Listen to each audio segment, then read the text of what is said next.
साथियों, दुनिया भर में साइंस इतनी तरक्की कर चुकी है कि हर चीजें संभव है।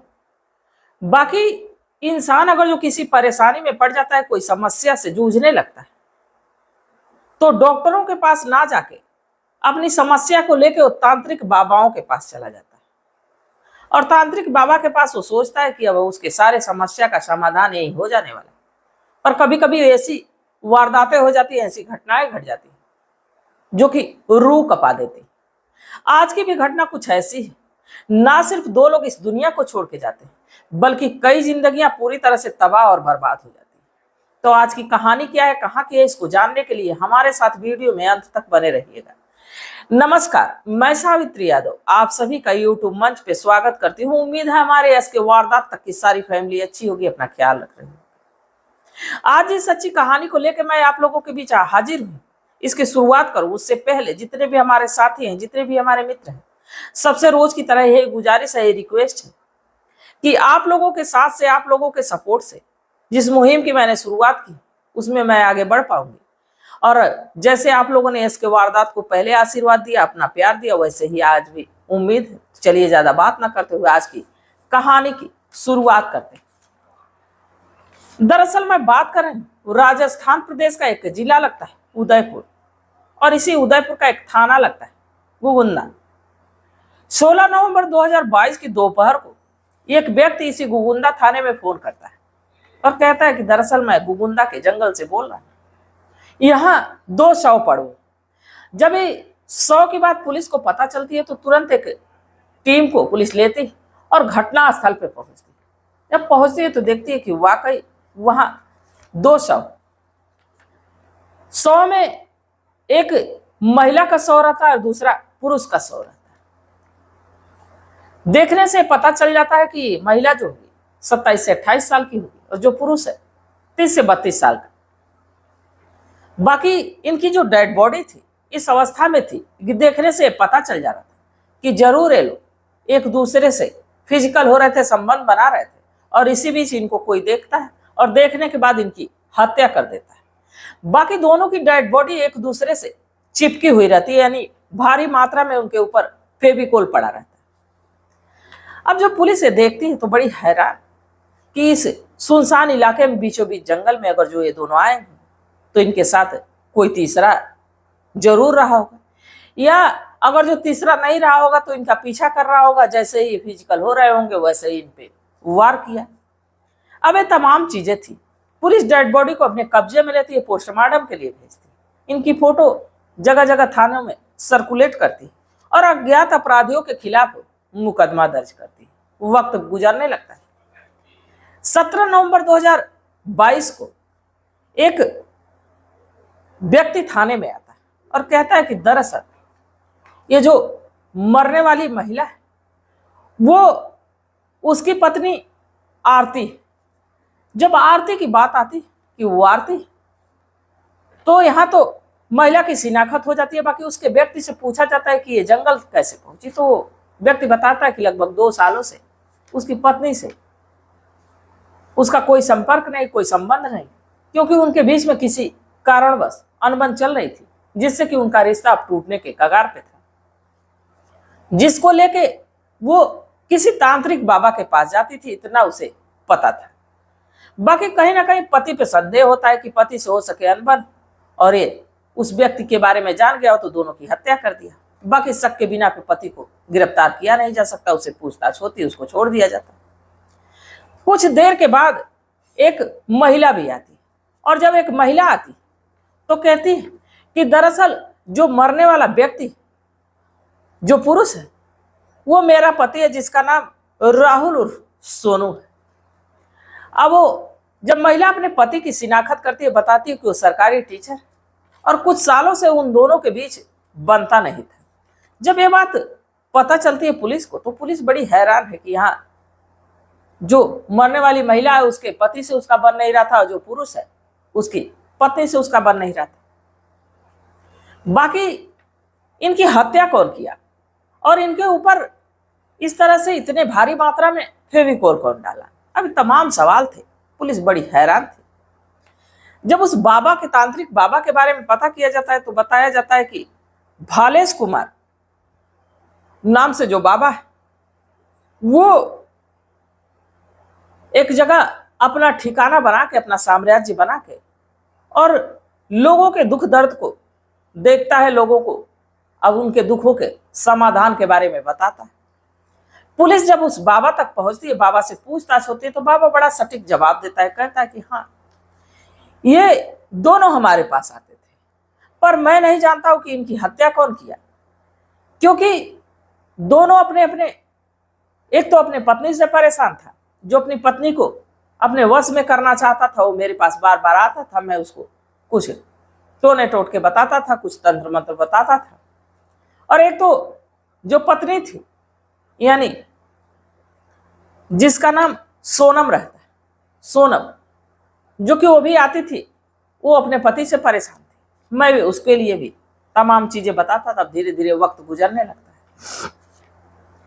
वक्त के साथ अब पुलिस को बाबा पे संदेह तो होता है, पर बाबा का साम्राज्य इतना बड़ा होता है, बाबा के लोग इतने होते हैं, उनके भक्त इतने होते हैं कि पुलिस को अचानक से बाबा को पकड़ना बड़ा ही मुश्किल था। अब इस तांत्रिक बाबा के बारे में कई चीजें पुलिस ढूंढने की कोशिश करती है, तलाशने की कोशिश करती है। एक दिन तांत्रिक बाबा को थाने बुलाते हैं, और जब उनसे सख्ती से पेश आती तो बाबा एक ऐसी कहानी सुनाता है जिसको सुनने के रोंगटे खड़े हो जाएंगे।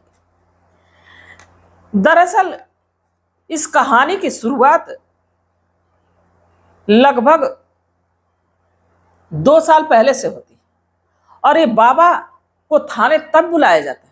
एक दुकानदार, जो कि जब इन सारी बातों को वो सोशल मीडिया पे पढ़ता है कि 2 लोगों की हत्या हो गई, और जब इस बाबा का नाम सुनता है, तो पुलिस थाने जाता है और कहता है कि मैं बाबा के बारे में कुछ बताना चाहता हूं। इसके बाद बताता है कि कम से कम 50 पत्ते बाबा फेविकोल खरीद के लेके गए थे, जो कि 14 नवंबर था। जब ये बात पुलिस को बताता है, इसके बाद बाबा को थाने बुलाया जाता है, और सख्ती से जब पेश आती है पुलिस, तो कहानी 2 साल पहले पहुंच जाती है।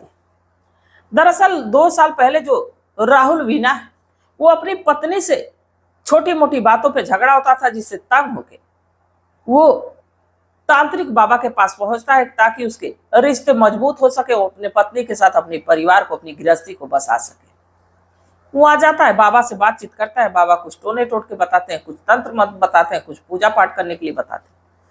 बाकी अब इस व्यक्ति को, राहुल को, इतना भरोसा बाबा पे हो जाता है कि अक्सर बाबा के पास अब आने जाने लगता है। और यही सोनम गौड़ भी पहुंचती, जो अपनी समस्या से जूझ रही थी।